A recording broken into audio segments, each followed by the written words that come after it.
Il a vaincu la grippe pour nous donner ce billet. On lui dit encore merci, c'est la chronique de Brice Pitoum sur le 100.0 FM. Je mets les pieds où je veux, Little John. Et c'est souvent dans la gueule.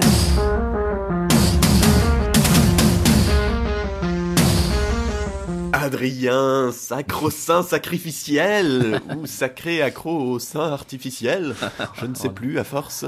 Christophe, qui crut et s'y fia, j'ai su deux nazes. Arrête. Auditeur, belle cloche que je sonne, ou veut sonner le mercredi, mon sacré cœur. Ça fait maintenant quelques mois qu'on se fréquente, toi et moi. Nos têtes à micros, intimes, tour à tour coquins, sérieux, engagés, futiles, marrants, un peu, j'espère, en tout cas, sache que j'essaie. Nos têtes à micro, disais-je, comme ce rempart face à l'absurdité incompréhensible d'un monde qui nous dépasse. Quand je lis les journaux, chaque mardi, je dois t'avouer, à la recherche de l'inspiration, qui vient pas tout le temps d'ailleurs, et qu'ils parlent de politique, de science, de justice, d'économie, de relations internationales, j'ai toujours ce sentiment, plus ou moins diffus, d'être complètement largué. De rien biter, mais rien du tout à rien du tout. Tiens, par exemple, cette histoire de 49.3 pour la loi Macron. Non, je sais qu'il y avait déjà eu un sacré bordel quand Sarkozy l'avait utilisé. Et à force de lire, oui, je finis par saisir qu'il y a un truc important qui se joue là. Qu'en gros, Valls et son gouvernement disent au Parlement, représentants du peuple techniquement, vous êtes des connards qui votent de la merde parce que vous comprenez pas la loi.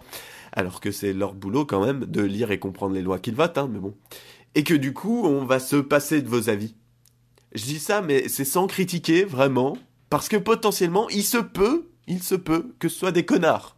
Je veux dire, je les connais pas, moi, les mecs et les meufs qui siègent, Par contre, du coup, je peux capter qu'on préfère le bien public ou mater les JT plutôt que d'essayer de piger cette histoire de 49.3 et même la loi Macron dans son ensemble. Les chiens écrasés, c'est moins compliqué. Un SDF qui crève, un déséquilibré qui bute sa famille, un prêtre pédophile.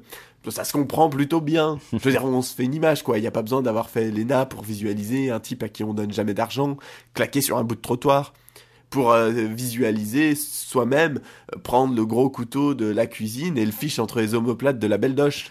Ou encore une soutane se soulever et laisser apparaître un cierge turgescent pour dégoupiller l'auréole d'un enfant de cœur. Ça parle plus facilement. C'est comme la religion, par exemple. Ça parle plus que les sciences aux gens. C'est sûr que si tu commences à leur demander d'appréhender l'ensemble de l'univers, la complexité infinie et inconnue qui régit ce système dont on ne perçoit quasiment rien et au sein duquel on ne représente qu'une infime, qu'une minuscule, qu'une riquique, qu'une microscopique chure de mouche dans un gigantesque tas de fumier, mais surtout dont les échelles de temps, de grandeur, de force, de l'infiniment grand à l'infiniment petit nous renvoient perpétuellement à notre propre insignifiance et à l'absence complète de sens à notre existence. Si tu demandes aux gens d'appréhender ça, les types te font un claquage cérébral. Direct, c'est normal. Donc non, forcément. Derrière, ils se tournent vers des trucs un peu plus simples. Vers les Jean-Pierre Pernaut de la cosmogonie, quoi. Oui, un type a créé la Terre et l'univers en 7 jours, pas de problème. Ou un peu plus, si t'es créationniste. Oui, le passage sur Terre n'est qu'une épreuve. Après, il y a plein de choses vachement bien, en fait, après. La vie, c'est juste c'est les préliminaires. Oui, bien sûr, il a besoin de toi, si unique, si spécial, si original, pour aller dézinguer un autre bonhomme qui croit des trucs tout aussi cons que toi, mais pas les mêmes. Ou qui dit ouvertement tout haut que toutes ces histoires, tout ce sacré, c'est aussi absurde que la vie elle-même.